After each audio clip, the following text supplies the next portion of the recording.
السلام علیکم ورحمۃ اللہ وبرکاتہ نحمدہ ونصلی علی رسولہ الکریم اما بعد فاعوذ باللہ من الشیطان الرجیم قال اللہ تعالی فی القرآن المجید بسم اللہ الرحمن الرحیم ذالک الکتاب لا ریب فیہ ھدی للمتقین وقال النبی صلی اللہ علیہ وسلم خیرکم من تعلم القرآن وعلم او کما قال۔ ہر قسم کی حمد و ثنا اللہ سبحانہ و تعالی کے لیے جو کل کائنات کا خالق ہے، مالک ہے، رازق ہے، داتا، گنج بخش، رنج بخش، غریب نواز اور غوث اعظم ہے،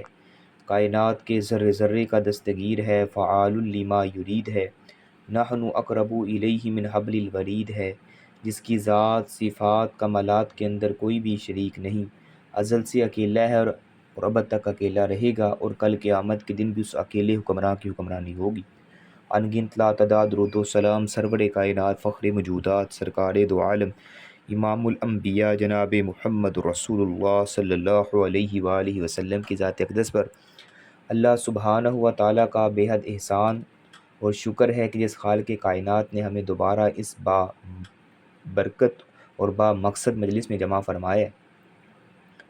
جہاں ہم ڈیلی بیس پہ اللہ سبحانہ و تعالیٰ کے احکامات کو سیکھ کر اس پر عمل کرنے کی پوری تگ و دو اور کوشش کرتے ہیں اور عزم کرتے ہیں۔ تو ہم ڈیلی بیس پہ ایک پارے کا خلاصہ بیان کرتے ہیں۔ آج ہمارا پارہ نمبر جو ہے وہ 20 ہے۔ تو دراصل جو ہے یہ پاروں کا سفر نہیں ہے، بلکہ ایک تربیت اور شعور کا سفر ہے۔ یہ الفاظ کی تلاوت ہی نہیں بلکہ اپنی زندگی کی ترتیبیں نو سیکھ کر جو ہے وہ اپنی زندگیوں میں ڈالنے کا سفر ہے۔ تو قرآن مجید ہمارے لیے صرف مذہبی وابستگی ہی نہیں بلکہ فکری رہنمائی، اخلاقی تعمیر اور روحانی بلیدگی کا بھی سرچشمہ ہے۔ تو یہ ایک کلاس جو ہے وہ ایک تربیتی ورکشاپ ہے۔ یہاں ہم جو ہے وہ معلومات جمع نہیں کرتے بلکہ اپنے باطن کی اصلاح کرتے ہیں۔ ہر پارہ ہمیں جو ہے وہ ان سوالات کی طرف متوجہ کرتا ہے کہ میں اپنے رب کو کتنا پہچانتا ہوں، اپنے نفس کو کتنا قابو میں رکھتا ہوں، اور میں اپنی زندگی کو قرآن کے مطابق کتنا ڈھالتا ہوں۔ تو یہ نشست دراصل تزکیہ فکر اور تعمیر کردار کا عمل ہے۔ قرآن ہمیں صرف یہ نہیں بتاتا کیا درست ہے اور کیا غلط ہے، بلکہ یہ سکھاتا ہے کہ درست پر کیسے قائم رہنا ہے۔ یہ ہمیں ماضی کے واقعات سنا کر حال کی اصلاح اور مستقبل کی تیاری کراتا ہے۔ تو یہ مجلس ایک نعمت ہے، کیونکہ ایک باصلاحیت اور با علم خاتون صرف اپنی ہی نہیں بلکہ پوری نسل کی سمت درست کرتی ہے۔ تو جب گھر کی فکر قرآنی ہو جائے تو ماحول جو ہے وہ ایمانی بن جاتا ہے، اور جب ماحول ایمانی بن جائے تو معاشرہ سنورنے لگتا ہے۔ بڑھتے ہیں اپنے لیسن کی جانب۔ پارہ نمبر جو ہے 20 ہے۔ تو 20ویں پارے کے اندر 3 صورتیں جو ہیں وہ بیان ہوئی ہیں۔ سورۃ النمل کا آخری حصہ، سورۃ القصص مکمل، اور سورۃ العنکبوت۔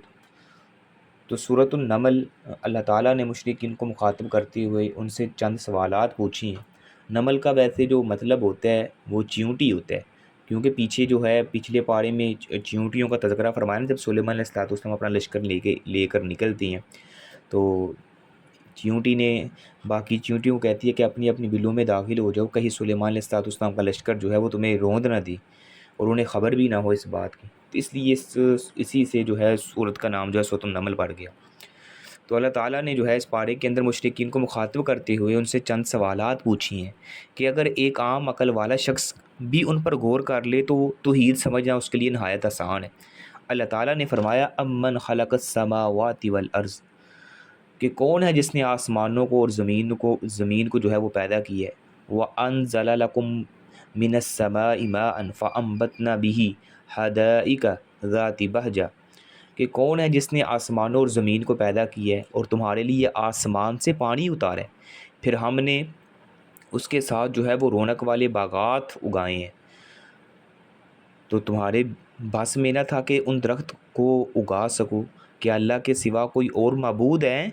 بلکہ یہ ایسے لوگ ہیں جو راستے سے ہٹ رہے ہیں۔ کیا وہ شریک بہتر ہیں یا وہ جس نے زمین کو ٹھہرنے کی جگہ بنایا ہے اور اس کے درمیان نہریں بنائی ہیں اور اس کے لیے پہاڑ بنائے ہیں اور 2 سمندر کے درمیان رکاوٹ بنا دی ہے؟ تو کیا اللہ کے سوا کوئی اور بھی ایسا کوئی ہے معبود جو ایسے کر سکتا ہے؟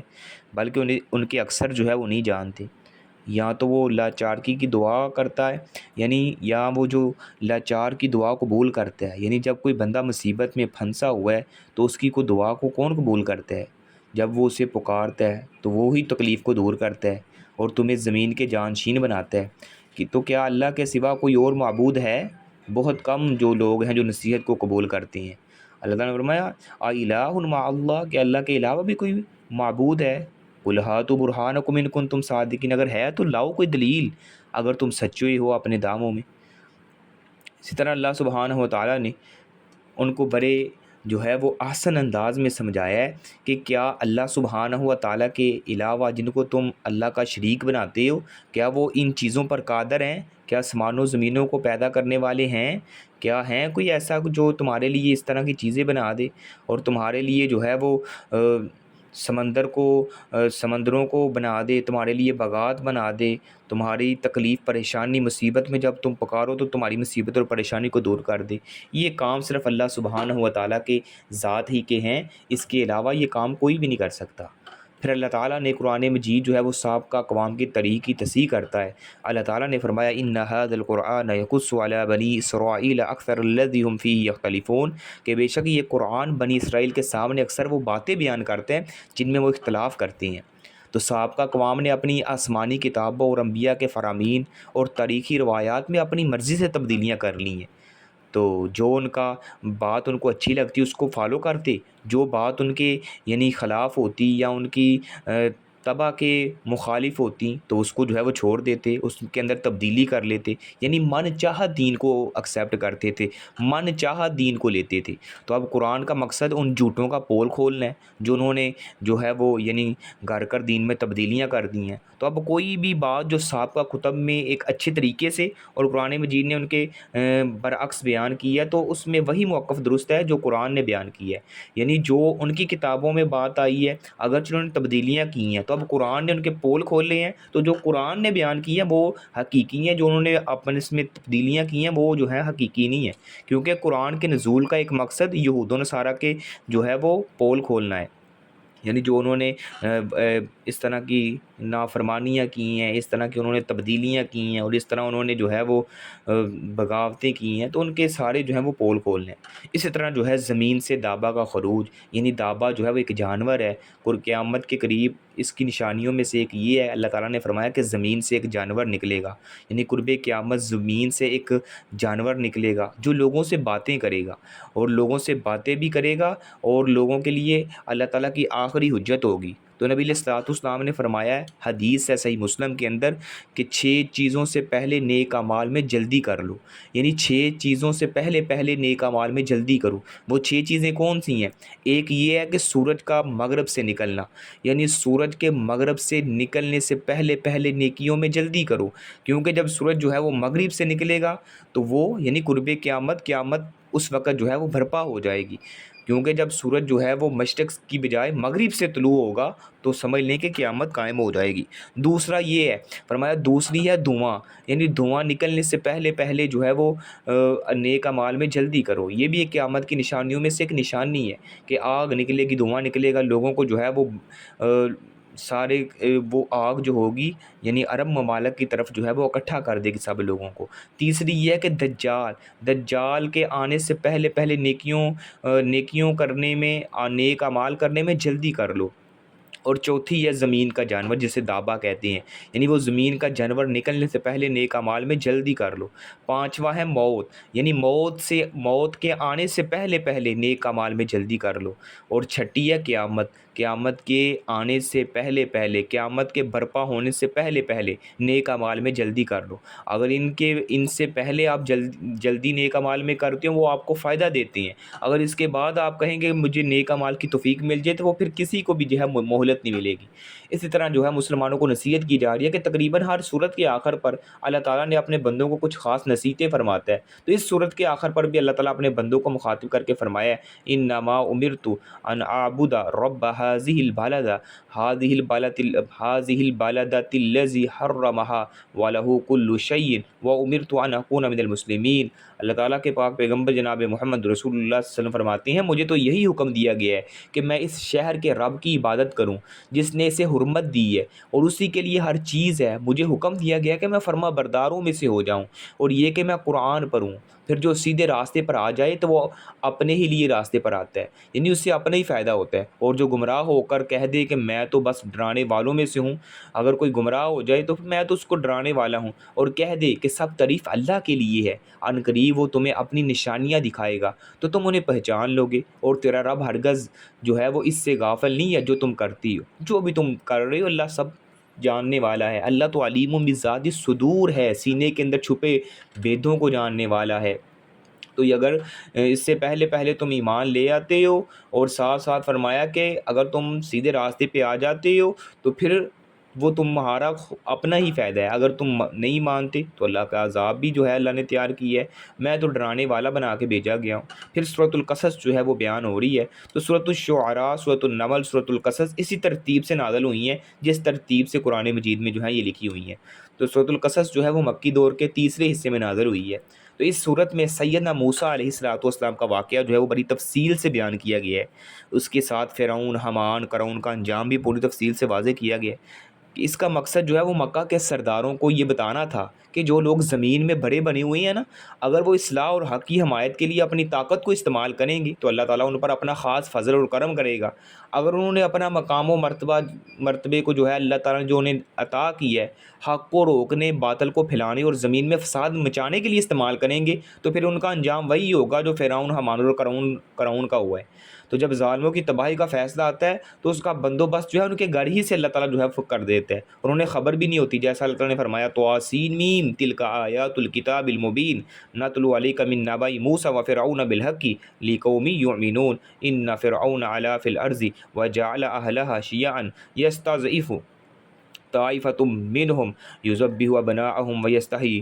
نساءہم انہ کان من المفسدین۔ اللہ تعالیٰ فرماتے ہیں کہ طاسین میم یہ واضح کتاب کی آیات ہیں، ہم نے تجھ پر موسیٰ اور فرعون کی کچھ خبر حق کے ساتھ یعنی بیان کی ہے ان لوگوں کے لیے جو ایمان رکھتے ہیں۔ بے شک فرعون نے زمین میں سرکشی کی اور اس کے رہنے والوں کو کئی گروہ بنا دیا، جن میں سے ایک گروہ جو ہے وہ نہایت کمزور کر رہا تھا، ایک گروہ کو کمزور کرتا جا رہا تھا، ان کے بیٹوں کو بری طرح جو ہے وہ ذبح کرتا اور ان کی عورتوں کو زندہ رہنے دیتا۔ بلا شبہ وہ فساد کرنے والوں میں سے تھا، اور ہم چاہتے تھے کہ ہم ان لوگوں پر احسان کریں جنہیں زمین میں نہایت کمزور کر دیا گیا ہے، اور انہیں پیشوا بنائیں اور انہی کا وارث بنائیں اور انہیں زمین میں اقتدار دیں، اور فرعون، حامان اور ان کے لشکروں کو ان سے وہ چیزیں دکھلائیں جس سے وہ ڈرتے ہیں۔ تو اللہ تعالیٰ نے جب فرعون اور اس کے ہم نواؤں کی تباہی کا فیصلہ کیا تو موسیٰ علیہ السلام کو، جنہیں وہ قتل کرنے کے لیے کب سے جو ہے وہ تغدو کر رہے تھے، اسی وجہ سے وہ سارے کے سارے بیٹوں کو قتل کروا رہا تھا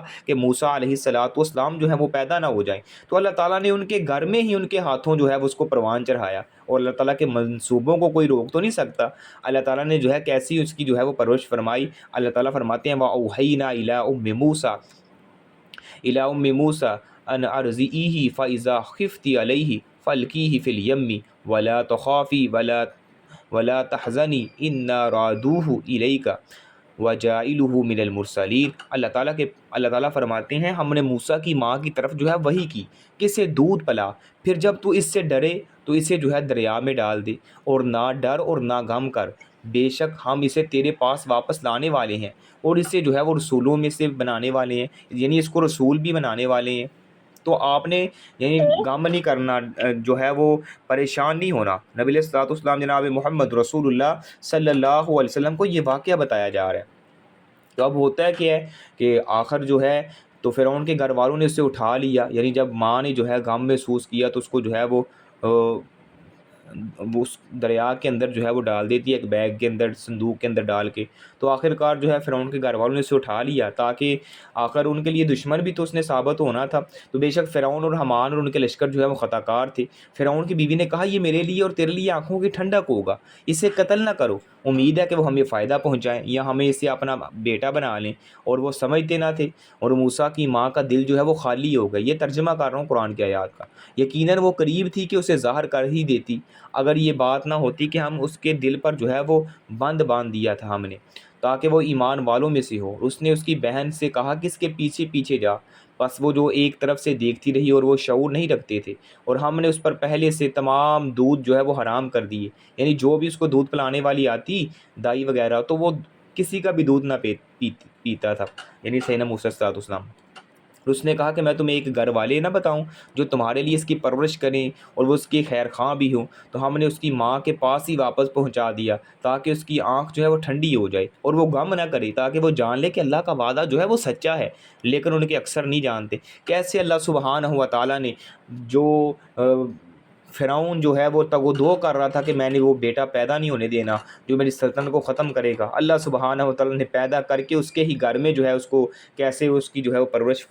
کروائی ہے، اور پھر جو ہے موسیٰ علیہ الصلوۃ والسلام کو کیسے اس کے گھر سے پھر اس کی ماں کی طرف، یعنی موسیٰ علیہ الصلوۃ والسلام کی ماں کی طرف بھیجا، اور جو ہے وہ فرعون خود جس کو قتل کرنا چاہتا تھا اس کی پرورش کے لیے پھر خود جو ہے وہ پیسے دے کے جو ہے دودھ پلا رہا ہے۔ اللہ تعالیٰ جو چاہے وہ کرتا ہے، اللہ تعالیٰ کے اس آگے جو ہے کوئی مشکل نہیں ہے۔ اسی طرح جو ہے جوانی اور ایک فرعون کا قتل، پھر موسیٰ علیہ الصلوۃ والسلام پر جوانی بھی آتی ہے، ایک فرعونی کا جو ہے وہ قتل کرتے ہیں۔ وَلَمَّا بَلَغَ أَشُدَّهُ وَاسْتَوَىٰ آتَيْنَاهُ حُكْمًا وَعِلْمًا وَكَذَٰلِكَ نَجْزِي الْمُحْسِنِينَ۔ اللہ فرماتے ہیں جب وہ اپنی جوانی کو پہنچے اور پورے طاقت کو پہنچے تو ہم نے اسے قوت، فیصلہ اور علم عطا کیا، اور اسی طرح ہم نیکی کرنے والوں کو بدلہ دیتے ہیں، جو نیکی کرتے ہیں اللہ ان کو ایسے ہی نوازتے ہیں۔ اللہ تعالیٰ نے فرمایا وَجَاءَ رَجُلٌ مِّنْ أَقْصَى الْمَدِينَةِ يَسْعَىٰ قَالَ يَا مُوسَىٰ إِنَّ الْمَلَأَ کہ اے موسیٰ ایک شہر سے، ایک دیہات سے جو ہے آدمی جو ہے وہ دوڑتے ہوئے بھاگتے ہوئے آیا، اور اس نے کہا کہ اے موسیٰ بے شک سردار تیرے بارے میں مشورہ کر رہے ہیں کہ تجھے قتل کر دیا جائے، بس تو یہاں سے نکل جا، یقیناً میں تیرے لیے خیر خواہوں میں سے ہوں۔ تو وہ دوڑتا ہوا اس سے نکل پڑا، انتظار کرتا تھا، کہا اے میرے رب مجھے ان ظالم لوگوں سے جو ہے وہ بچا لے۔ تو جب اس نے مدین کی طرف رخ کیا تو کہا میرا رب قریب ہے، مجھے سیدھے راستے پر لے جائے۔ اور جب وہ مدین کے پانی پر پہنچتی ہیں تو ان لوگوں کے ایک گروہ کو پایا جو پانی پلا رہے تھے اپنے اپنے جانوروں کو، اور ان کی طرف جو ہے ایک طرف دو عورتوں کو پایا جو اپنے جانور ہٹا رہی تھی۔ کہا تمہارا کیا معاملہ ہے؟ انہوں نے کہا ہم پانی نہیں پلاتی یہاں تک کہ چرواہے جو ہے وہ پلا کر واپس لے جائیں، یعنی اپنے اپنے جانوروں کو پانی پلا کے واپس جب تک نہیں لے جاتے پھر جو ہے ہم اپنے جانوروں کو پانی پلاتے ہیں، اور ہمارا والد جو ہے وہ بڑا بوڑھا ہو چکا ہے۔ تو اس نے ان کے لیے پانی پلا دیا، پھر پلٹ کر سائے کی طرف آ گیا اور اس نے کہا ہے میرے رب بے شک میں جو بلائی جو نے میری طرف جو ہے نازل کی ہے، ربی انی لما انزلت الی من خیر فقیر، میں اس کا محتاج ہوں۔ تو ان دونوں میں سے ایک بہت حیا کے ساتھ چلتی ہوئی اس کے پاس آئی، اس نے کہا بے شک میرا والد تجھے بلا رہا ہے تاکہ تجھے جو ہے اس کا بدلہ دے جو تو نے ہمارے لیے پانی پلایا، یعنی یہ آیات کا ترجمہ کر رہا ہوں۔ تو جب وہ اس کے پاس آیا اور اس کے سامنے حال بیان کیا تو اس نے کہا خوف نہ کر، تو ان ظالم لوگوں سے بچ نکلا ہے۔ دونوں میں سے ایک نے کہا کہ اے میرے رب اے میرے باپ اسے اجرت پر رکھ لے، کیونکہ یہ سب سے بہتر شخص ہے جسے تو اجرت پر رکھے گا، یہ طاقتور بھی ہے، امانت دار بھی ہے۔ اس نے کہا بے شک میں چاہتا ہوں کہ اپنی ان دو بیٹیوں میں سے ایک کا نکاح تجھ سے کر دوں، اس شرط پر کہ تو 8 سال میری مزدوری کرے گا، پھر اگر تو 10 سال پورے کر دے گا تو یہ تیری طرف سے جو ہے وہ یعنی اچھی ہوگا، اور میں نہیں چاہتا کہ میں تجھ پر مشقت ڈالوں، اگر اللہ نے چاہا تو یقیناً مجھے نیک لوگوں سے پائے گا۔ یعنی وہ سیدنا شعیب علیہ الصلوۃ والسلام بھی نبی تھے۔ کہا یہ بات میرے درمیان اور تیرے درمیان طے ہے، ان دونوں میں سے جو مدت میں پوری کر دوں تو مجھ پر کوئی زیادتی نہ ہوگی، اور ہم جو کچھ کہہ رہے ہیں اس پر اللہ تعالیٰ گواہ ہے۔ یعنی یہ ساری بات ہو جاتی ہے ان کے درمیان، یعنی ساری مدین کی طرف جاتے ہیں، راستے میں ایک کنواں ہے، لوگ جو ہے وہ اپنے جانوروں کو پانی پلاتے ہیں، تو یہ جو شعیب علیہ السلام کی بیٹی ہیں اپنے جانوروں کو روکتی ہیں کہیں وہ پانی نہ پینے لگ جائیں، تاکہ یہ سارے لوگ جب پانی پلا کے اپنے جانوروں کو چلے جاتے ہیں پھر جو ہے وہ پانی پلایا کرتی تھی۔ تو موسیٰ علیہ السلام نے یہ معاملہ دیکھا، ان سے پوچھا آپ ایسا کیوں کرتی ہیں؟ انہوں نے فرمایا بھائی ہمارا باپ جو ہے وہ بوڑھا ہو چکا ہے، قصہ مختصر یعنی یہ سارا واقعہ۔ تو مصر سے واپسی پر نبوت، موسیٰ علیہ السلام نے مدین میں اپنے طے کردہ 10 سال مکمل کیے، یعنی شعیب علیہ السلام سے طے پایا تھا نا کہ آپ نے بھائی اتنے سال جو ہے وہ میری خدمت کرنی ہے، میرے جانوروں کو جو ہے وہ یعنی مزدوری اجرت کرنی ہے، تو پھر جو ہے وہ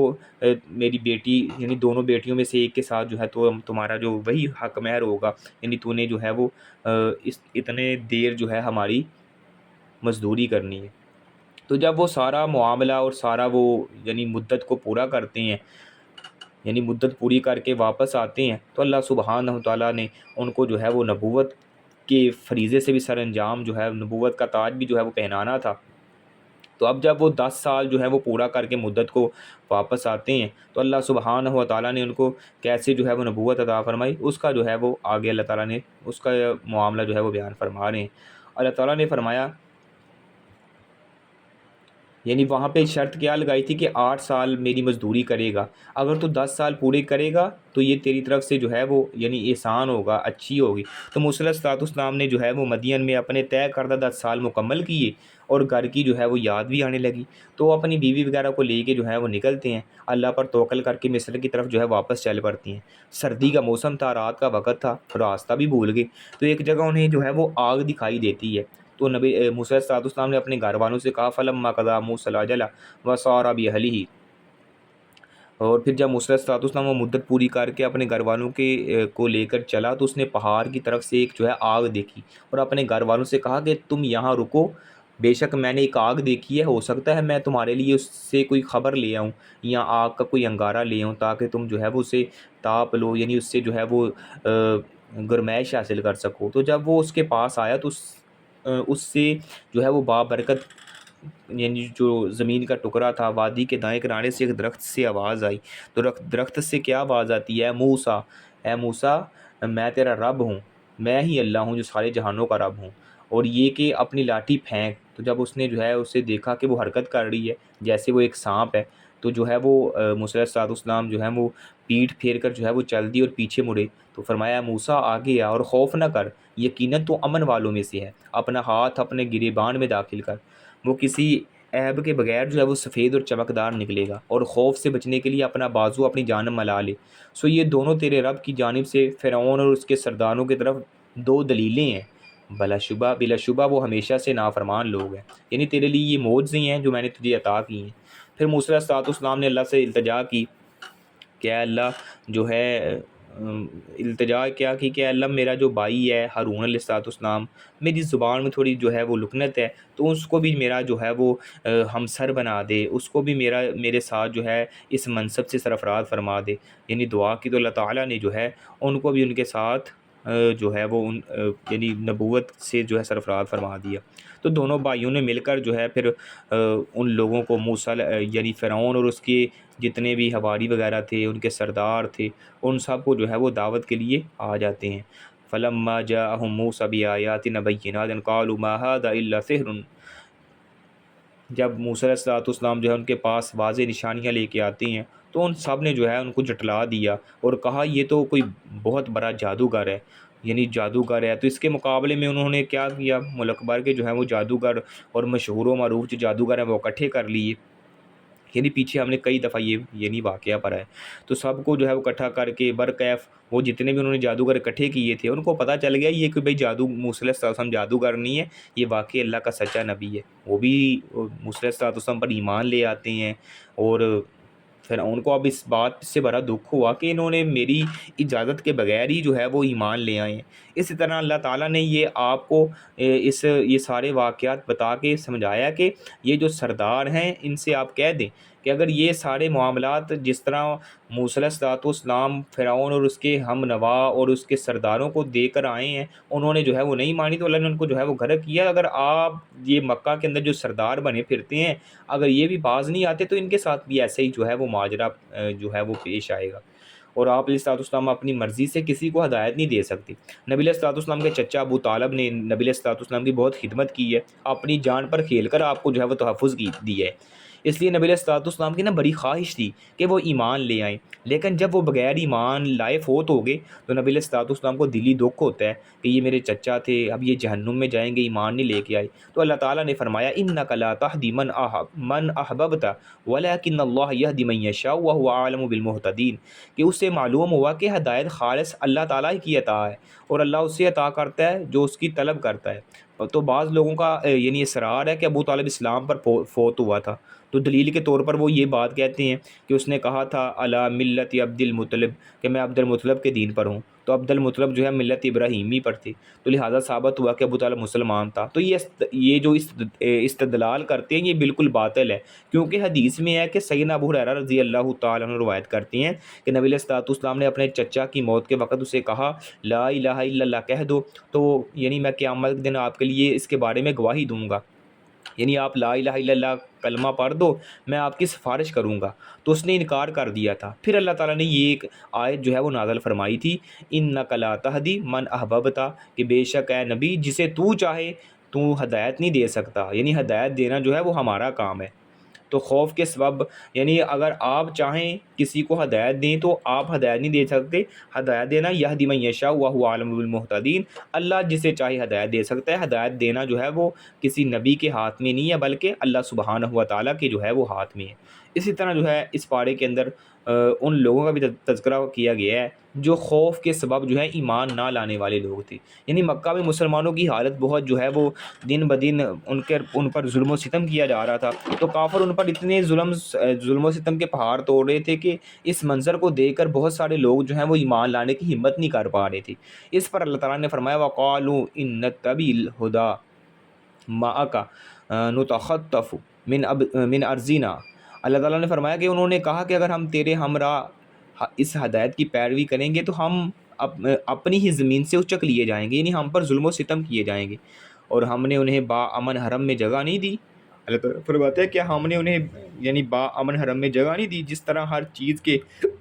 ہر چیز کے پھل جو ہے وہ کھینچ کر لائے جاتے ہیں اور ہماری طرف سے روزی کے لیے، اور لیکن ان کے اکثر نہیں جانتے. اور کتنی ہی بستیاں ہم نے ہلاک کر دی ہیں جو اپنی معیشت پر جو ہیں وہ اترا گئی تھی، اپنی معیشت پر بڑا ناز اور فخر کیا کرتی تھی. تو یہ ہیں ان کے گھر یعنی جو ان کے بعد آباد نہیں کیے گئے، مگر بہت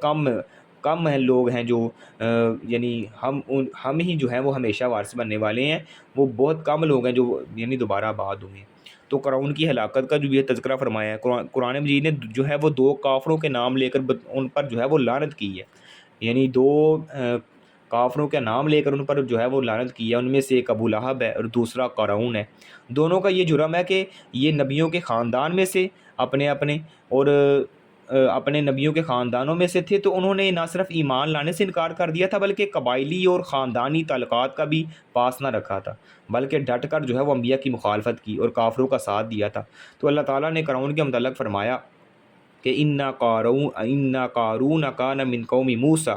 فبغى علیہم وآتیناہ من الکنوز. اللہ تعالیٰ فرماتے ہیں کہ بے شک قارون موسیٰ کی قوم سے تھا، بس اس نے جو ہے وہ ان پر سرکشی کی اور ہم نے اسے اتنے خزانے دیے کہ ان کی چابیاں ایک طاقتور جماعت پر باری ہوتی تھی. یعنی اتنے خزانوں کا مالک تھا کہ اس کے جو خزانوں کی کنجیاں اور چابیاں وغیرہ ہوتی تھی وہ بھی اونٹوں کی ایک جماعت جو ہے وہ اٹھایا کرتی تھی. تو جب اس قوم نے اس سے کہا کہ مت پھول یعنی تکبر نہ کر، بے شک اللہ پھولنے والوں سے محبت نہیں کرتا، اور جو کچھ اللہ نے تجھے دیا ہے اس میں آخرت کا گھر تلاش کر اور دنیا سے اپنا حصہ مت بول، اور احسان کر جیسے اللہ نے تیرے ساتھ احسان کی ہے، اور زمین میں فساد مت ڈھونڈ، بے شک اللہ فساد کرنے والوں سے محبت نہیں کرتا. اس نے کہا مجھے تو یہ ایک علم کی بنیاد پر دیا گیا ہے، یعنی یہ مجھے میرے علم کی بنیاد پر دیا گیا ہے. جیسے آج لوگ کہتے ہیں اللہ تعالیٰ کو ان پر جو ہے خاص فضل اور رحمت کر دے، تو وہ کہتا ہے بھائی یہ میری محنت کی وجہ سے مجھے ملا ہے، یہ میری محنت کا نتیجہ ہے، یہ گاڑی، یہ کوٹھی، یہ بلڈنگ میری محنت کا نتیجہ ہے، یہ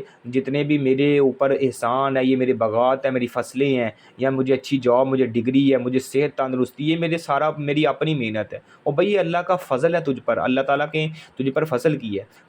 ہے، رحمت کی ہے. تو اس کا جو ہے وہ شکریہ ادا کرنا چاہیے بجائے اس کے کہ اپنے آپ کو بڑا بنا کے اور تکبر کرنا اور پھولے نہ سمانا. تو یہ ایسی انسان کے اندر جو ہے وہ ایک بری عادت ہے جو انسان کو عہدے اور منصب اور انسان کی عزت کو بھی جو ہے وہ یعنی برباد کر دیتی ہے، خراب کر دیتی ہے. تو وہ کہنے لگا یہ جو ہے سارا کچھ مجھے جو ہے میرے علم کی بنا پر جو ہے وہ دیا گیا ہے جو میرے پاس ہے. اور کیا اس نے نہیں جانا کہ بے شک اللہ اس سے پہلے کئی نسلیں جو ہے وہ ہلاک کر چکا ہے جو اس سے زیادہ طاقتور تھی، زیادہ جماعت والی تھی، اور مجرموں سے ان کے گناہوں کے بارے میں پوچھا نہیں جائے گا. بس وہ اپنی قوم کے سامنے اپنی زینت میں نکلا. ان لوگوں نے کہا جو دنیا کی زندگی چاہتے تھے کہ کاش ہمارے لیے اس جیسا ہوتا جو قارون کو دیا گیا ہے. یعنی لوگ جو ہے پھر اس کو دے کے فخر کیا کرتے کہ کاش ہمیں بھی ایسے خزانے ملیں جو قارون کو دیے گئے ہیں. یہ آیات کا ترجمہ کر رہا ہوں. تو بلا شبہ وہ یقیناً بہت بڑے نصیب والا ہے، لوگوں سے جو ہے بڑا نصیب والا سمجھتے ہیں کہ یہ بڑا لینڈ لارڈ ہے. آج بھی دنیا کی نظروں میں جس کے پاس مال و دولت ہے لوگ اس پر فخر کرتے ہیں کہ کاش ہمارے پاس بھی ایسا ہو، یہ بڑا کامیاب بندہ ہے، یہ بڑا مالدار ہے. اللہ کی نظروں میں کامیابی مال و دولت سے نہیں ہے. اللہ کی نظروں میں کامیابی عہدہ، اسٹیٹس، لیول اور اس طرح جو ہے وہ ڈگریوں کی وجہ سے نہیں ہے. اللہ کی نظروں میں کامیاب کون ہے؟ اللہ تعالیٰ کے قرآن نے نقشہ کھینچا ہے. اللہ تعالیٰ فرماتے ہیں فمن زحزح عن النار وادخل الجنۃ فقد فاز. اور دنیا کے منصب، عہدوں اور ڈگریوں سے اور مال و دولت پر اترانے والوں، یہ دنیا کے اندر کامیابی نہیں ہے. کامیابی پتہ کیا ہے؟ کامیاب بندہ وہ ہے، یہ تو دنیاوی لحاظ سے تم سمجھتے ہو کہ یہ اگر سارا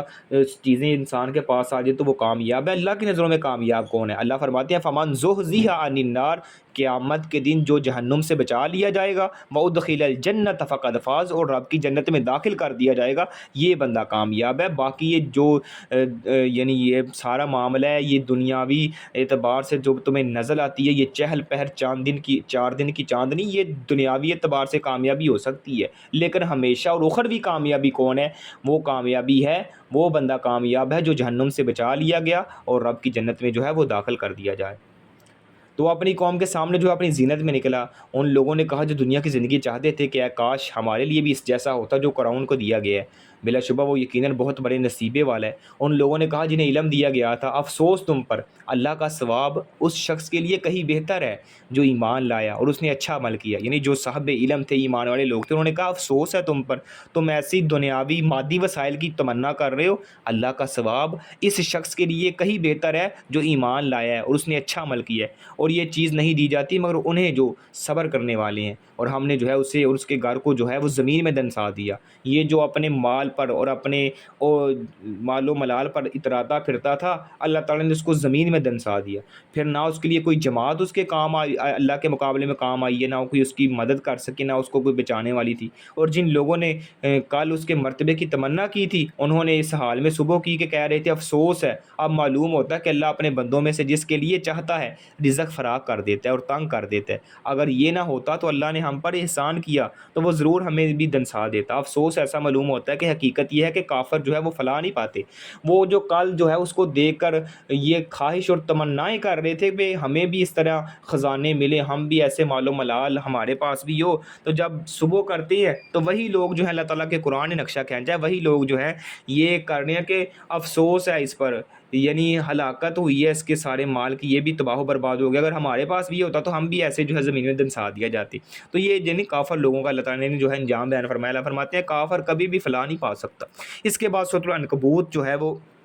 اللہ تعالیٰ نے اس کے اندر جو ہے اس پارے کے اندر سورۃ العنکبوت بھی ہے، تو سورۃ العنکبوت جو ہے وہ مکی دور کے درمیانے حصے میں ہجرت حبشہ سے پہلے نازل ہوئی ہے۔ تو عنکبوت کا جو مطلب ہوتا ہے وہ ہوتا ہے مکری، کیونکہ اس پارے کے اندر، اس صورت کے اندر جو ہے اللہ تعالیٰ نے مکری کا جو ہے وہ یعنی تذکرہ فرمایا، آگے چل کے ہم اس کو بھی تھوڑا سا بیان کرتے ہیں۔ تو یعنی اس صورت کے اندر یہ حبشہ سے پہلے نازل ہوتی ہے، تو جس میں ایک طرف مشرکین مکہ کے ظلم و ستم کا تذکرہ ہے، دوسری طرف جو ہے مسلمانوں میں عزم، ہمت اور استقامت پیدا کرنے کے لیے مزید وہ لوگ جو ایمان تو لا چکے تھے مگر ایمان کے تحفظ کے لیے کوئی بڑا قدم اٹھانے کی جو ہے وہ ہمت نہیں کر پا رہے تھے، انہیں احساس دلانے کے لیے یہ سورج جو ہے نازل ہوئی ہے۔ تو آزمائش جو ہے وہ ایمان کے لیے لازم و ملزوم ہے، اگر ایمان لانے کے بعد انسان کو آزمائش نہیں نہ آتی تو سمجھ لیں پھر اس نے صحیح طور پر ایمان نہیں لے کے آیا، کیونکہ اللہ تعالیٰ نے قرآن مجید میں فرمایا الف لام میم احسب الناس ان یترکوا ان یقولوا آمنا وهم لا یفتنون وَلَقَدْ فَتَّنَّا الَّذِينَ مِن قَبْلِهِمْ فَلَيَعْلَمَنَّ اللَّهُ الَّذِينَ صَدَقُوا وَلَيَعْلَمَنَّ الْكَاذِبِينَ۔ اللہ تعالیٰ فرماتے ہیں کہ کیا لوگوں نے گمان کیا ہے کہ وہ اسی پر چھوڑ دیے جائیں گے، کہ وہ کہہ دیں گے کہ ہم ایمان لائے ہیں اور ان کی آزمائش نہ کی جائے گی، حالانکہ بلا شبہ یقیناً ہم نے ان لوگوں کی آزمائش کی ہے جو ان سے پہلے تھے۔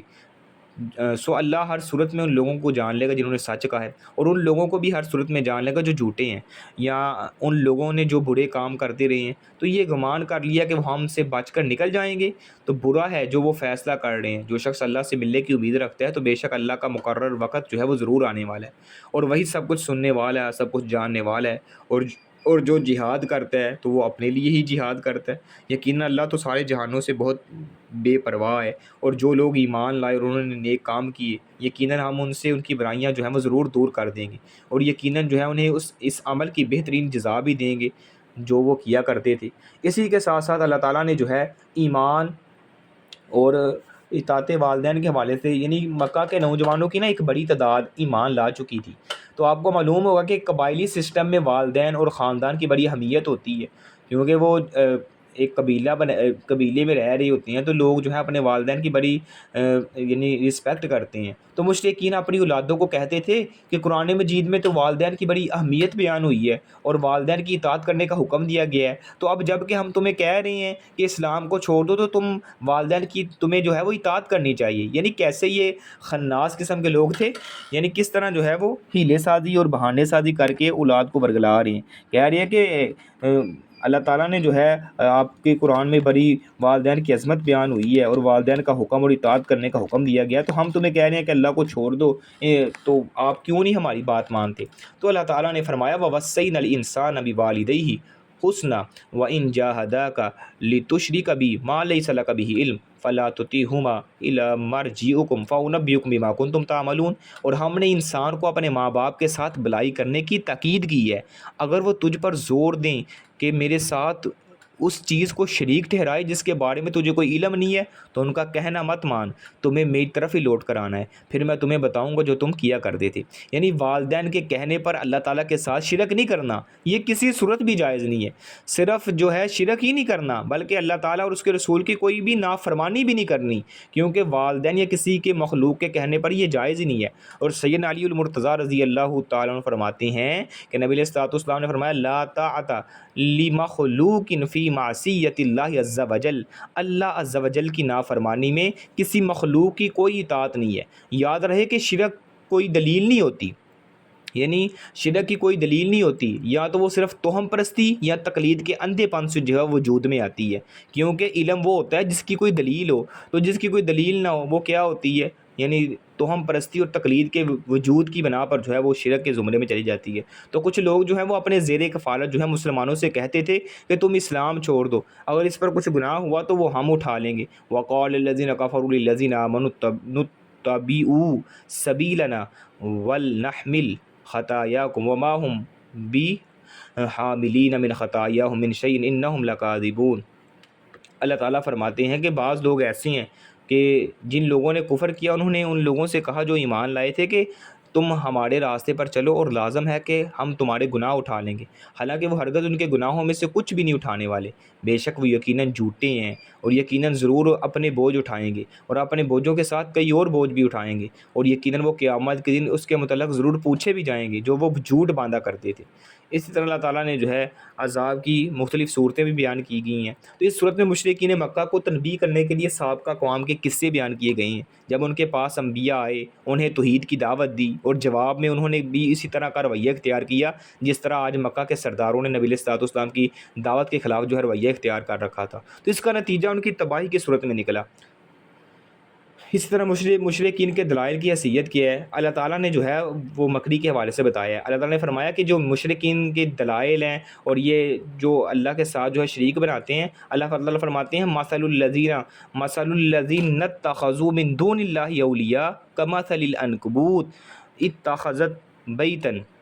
وَإِنَّ أَوْهَنَ الْبُيُوتِ لَبَيْتُ الْعَنْكَبُوتِ لَوْ كَانُوا يَعْلَمُونَ إِنَّ اللَّهَ يَعْلَمُ مَا يَدْعُونَ مِن دُونِهِ مِن شَيْءٍ وَهُوَ الْعَزِيزُ الْحَكِيمُ. ان لوگوں کی مثال جنہوں نے اللہ کے سوا مددگار بنا رکھی ہیں، اللہ کے علاوہ کوئی اور شریک بنا رکھی ہیں، ان کی مثال کیسی ہے؟ مکری کی مثال جیسی ہے. یعنی مکری کی مثال جیسی ہے جس نے ایک گھر بنایا، حالانکہ بے شک سب گھروں سے کمزور تو مکری کا گھر ہوتا ہے. اگر وہ جانتے ہوتے، یقیناً اللہ جانتا ہے جسے وہ اس کے سوا پکارتے ہیں، کوئی بھی چیز یعنی ہو اور وہی سب پر غالب اور کمال حکمت والا ہے. اللہ تعالیٰ فرماتے ہیں جن کو یہ میرے علاوہ پکارتے ہیں ان کی مثال مکری کی جیسی ہے. یعنی اور مکری جیسی ہے، اور دنیا کے اندر سب سے کمزور ترین گھر کس کا ہوتا ہے؟ مکری کا ہوتا ہے. یعنی جالا جو ہے سب سے کمزور ترین ہے جو ہوا کے جھونکے سے بھی جو ہے وہ ٹوٹ جاتا ہے. تو اللہ تعالیٰ فرماتے ہیں یہ جن کو میرے سوا پکارتے ہیں یہ تو مکری جیسی ہیں. مکری بھی جو ہے مکری سے بھی یعنی کئی گئے گزرے ہیں. تو اللہ تعالیٰ نے جو ہے ان پر اللہ تعالیٰ فرمایا اللہ تعالیٰ ہی وہ ذات ہے جو کمال حکمت والی ہے. اور نماز کے حوالے سے بات چیت ہو رہی ہے کہ نماز جو ہے وہ انسان کو برائی سے روکتی ہے. ان الصلاۃ تنہی عن الفحشاء والمنکر. اللہ تعالیٰ فرمایا نماز جو ہے مومن کی اعتقادی اور اخلاقی تربیت کا ایک کورس ہے، اور مومن کے لیے اتنا اہم ہے کہ اس سے ایک دن میں 5 مرتبہ دہرانے کا حکم دیا گیا ہے، کیونکہ اس کو نماز جو ہے مسلمانوں پر 5 ٹائم فرض کی گئی ہے. اس کی تلاوت جو اور اس ساتھ ساتھ جو ہے قرآن کی تلاوت ہے، تو جو کتاب میں تیری طرف وحی کی گئی ہے، نماز قائم کر، بے شک نماز بے حیائی اور برائی سے روکتی ہے، اور یقیناً اللہ کا ذکر سب سے بڑا ہے، اور اللہ جانتا ہے جو کچھ تم کرتی ہو۔ اور یہ تجربہ جو ہے شدہ بات یعنی تجربہ شدہ بات ہے کہ نماز کی پابندی کرنے والے اخلاقی اعتبار سے دوسرے لوگوں سے بہتر ہوتے ہیں، یعنی جو صوم و صلات کے پابند ہیں، نماز کا اہتمام کرنے والے ہیں، وہ باقی لوگوں سے یعنی اخلاق کے اعتبار سے اچھی ہوں گی۔ اسی طرح جو ہے کافروں پر فوراً عذاب کیوں نہیں آتا؟ کافر سمجھتے تھے کہ اگر محمد صلی اللہ علیہ وآلہ وسلم سچی ہیں تو پھر جب ہم ان کا انکار کرتے ہیں تو پھر ہم پر عذاب کیوں نہیں آتا؟ اس کے جواب میں اللہ تعالیٰ نے فرمایا وَيَسْتَعْجِلُونَكَ بِالْعَذَابِ وَلَوْلَا أَجَلٌ مُّسَمًّى، کہ وہ لوگ تو جلدی عذاب کا مطالبہ کرتے ہیں، اور اگر ایک مقرر وقت نہ ہوتا تو ہم ان پر ضرور جو ہے وہ عذاب نازل کرتے۔ یعنی ہر چیز کا ایک وقت متعین ہے، جب وہ وقت آتا ہے پھر جو ہے ہم ان کو یعنی اس وقت کے اندر جو ہے اپنا معاملہ جو ہے وہ کرتے ہیں۔ تو یہ جو لوگ عذاب کی تمنا کریں، یہ ان قریب جو ہے ان کو عذاب پہنچے گا، من فوقہم ومن تحت ارجلہم ویقول ذوقوا ما کنتم تعملون، ان کے اوپر سے ان کے نیچے سے جب عذاب پہنچے گا پھر یہ کہیں گے، اللہ تعالیٰ فرمائے گا ویقول ذوقوا ما کنتم تعملون، چکھو عذاب کو جو تم عمل کرتے ہو دنیا کے اندر رہ کے۔ اسی کے ساتھ ساتھ اللہ سبحانہ و تعالیٰ نے اس پارے کے اندر جو ہے یہ بھی بتایا ہے، اللہ تعالیٰ فرماتے ہیں کہ یہ جو حالات بیان کیے گئے ہیں کہ ہجرت کرنے والوں کو مکان اور رزق کی خوشخبری بھی دی ہے، کہ جو لوگ ہجرت کرنے کے متعلق سوچ رہے تھے مگر دل جو ہے وہ ڈگمگا رہے تھے، کہ انہیں معلوم نہیں تھا کہ وہاں جائیں گے تو کن حالات سے سابقہ جو ہے وہ پیش آئے گا، انہیں اللہ تعالیٰ نے تسلی دیتے ہوئے فرمایا یا عبادی الذین آمنوا ان عرضی واسیہ، اے میرے بندو، اے جو ایمان لائے ہو، میری زمین جو ہے وہ وسیع ہے، سو تم میری ہی عبادت کرو، ہر جان نے موت کا جو ہے وہ ذائقہ چکھنا ہے، پھر تم ہماری طرف لوٹائے جاؤ گے۔ اور جو لوگ ایمان لائے انہوں نے نیک کام کیے، ہم انہیں ضرور ہی جنت کے جو ہے وہ یعنی جنت کے نیچے جو ہیں جنت کے اندر اونچے اونچے گھروں میں جگہ دیں گے، جن کے نیچے سے نہریں بہتی ہیں، ہمیشہ ان میں رہنے والے ہوں گے۔ یہ ان عمل کرنے والوں کا اچھا بدلہ ہے جنہوں نے صبر کیا اور اپنے رب ہی پر بھروسہ رکھا۔ اور کتنے ہی چلنے والے جاندار ہیں جو اپنا رزق نہیں اٹھاتے، اللہ انہیں رزق دیتا ہے اور تمہیں بھی دیتا ہے، اور وہ سب کچھ سننے والا، سب کچھ جاننے والا ہے۔ یعنی تم اپنے گھروں سے نکلنے کے لیے تیاری کرو، اللہ کی زمین جو ہے بہت وسیع ہے، آپ سے وہ وسیع جگہ کا وعدہ کرتا ہے۔ باقی رہی موت تو وہ تو آنی ہے، وہ گھر میں رہو گے، ادھر رہو گے، جہاں بھی ہوں گے وہ موت تو آ کے رہنی ہے، اس لیے موت کی پرواہ نہ کرو، زندگی بچانے کی بجائے ایمان بچانے کی فکر کرو۔ یعنی زندگی بچانے کی بجائے آپ اپنے ایمان کی فکر کریں، ایمان کی فکر کریں گے آپ کی انشاءاللہ زندگی بھی بچے گی اور آپ کی آخرت بھی بچے گی۔ اور جو انہیں ہر روز جو ہے وہ رزق دیتا ہے، یقیناً اللہ تعالیٰ انہیں رزق دیتا ہے، جو انہیں اللہ انہیں رزق بھی دیتا ہے اور وہ تمہیں بھی رزق دیتا ہے۔ اور ساتھ سیدنا عمر بن خطاب رضی اللہ تعالیٰ عنہ سے روایت ہے کہ نبی علیہ السلام نے فرمایا اگر تم اللہ تعالیٰ پر اس طرح بھروسہ کرو، اللہ تعالیٰ پر توکل تمہارا اس جیسا ہو، یعنی جیسا اس پر بھروسہ کرنے کا حق ہے، جیسا توکل کرنے کا حق ہے، تمہیں وہ اسی طرح رزق دے گا جس طرح پرندوں کو رزق دیا جاتا ہے۔ یعنی وہ کیسے؟ وہ صبح خالی پیٹ نکلتے ہیں اور شام کو جو ہے وہ پیٹ بھر کے واپس آتے ہیں۔ یعنی اگر آپ کا توکل، آپ کا یقین اللہ سبحانہ و تعالیٰ کی ذات پر اس قدر مضبوط ہو جائے، اس قدر بھروسہ جو ہے مضبوط ہو جائے جیسا مضبوط ہونے کا حق ہے، جیسا بھروسہ کرنے کا حق ہے، تو تمہیں اللہ تعالیٰ ایسے رزق دے گا جیسے یعنی پرندوں کو رزق دیا جاتا ہے۔ صبح خالی پیٹ نکلتے ہیں، شام کو واپس آتے ہیں تو یعنی بھرے ہوئے پیٹ لے کے آتے ہیں۔ تو اس پارے کے آج کے پارے میں ہمیں یہ سبق ملتا ہے کہ یہ حقیقت بھی سمجھائی ہے کہ حق کی پہچان کے لیے پیچیدہ فلسفے کے نہیں بلکہ سلیم عقل کی ضرورت ہوتی ہے۔ تو سورۃ النمل کے آخری حصے میں مشرکین سے مسلسل سوالات کیے گئے ہیں کہ کیا وہ معبود بہتر ہے جنہیں تم پکارتے ہو، یا وہ اللہ جو آسمان و زمین کا خالق ہے، جو بارش برساتا ہے اور زمین کو زندگی جو ہے وہ دیتا ہے۔ یہ سوال دراصل انسان کی عقل کو جھنجھوڑتے ہیں کہ کائنات کی یہ عظیم ترتیب صرف ایک ہی رب کی قدرت کا مظہر ہے۔ اسی صورت میں جو ہے وہ قیامت کی نشانیوں اور انسان کی بندگی اختیار کرنے کی نصیحت بھی کی گئی ہے۔ پھر سورۃ القصص میں حضرت موسیٰ علیہ السلام کی پیدائش، پرورش، ہجرت، نبوت اور فرعون کی ہلاکت کا واقعہ بیان کیا ہے، اور یہ بتایا گیا ہے کہ ظلم چاہے کتنا ہی طاقتور کیوں نہ ہو، انجام کار وہ مٹ جاتا ہے، یعنی آخر کار وہ مٹ ہی جاتا ہے، اور اللہ تعالیٰ اپنے بندوں کی نصرت فرماتا ہے، مدد فرماتا ہے۔ اس صورت میں جو ہے یہ اصول بھی ہمیں واضح کیا گیا کہ ہدایت صرف اللہ تعالیٰ کے اختیار میں ہے۔ نبی علیہ السلام کی خواہش کے باوجود ابو طالب ایمان نہ لا سکے، تاکہ انسان سمجھ لے کہ دلوں کا مالک صرف اللہ تعالیٰ کی ذات ہے، یعنی دلوں کا مالک اللہ کی ذات ہے، اور کسی کی جو ہے وہ یعنی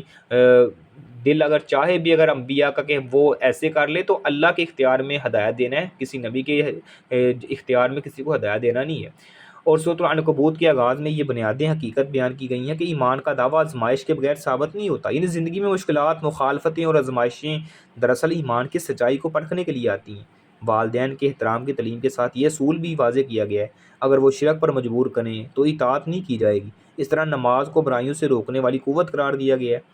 تو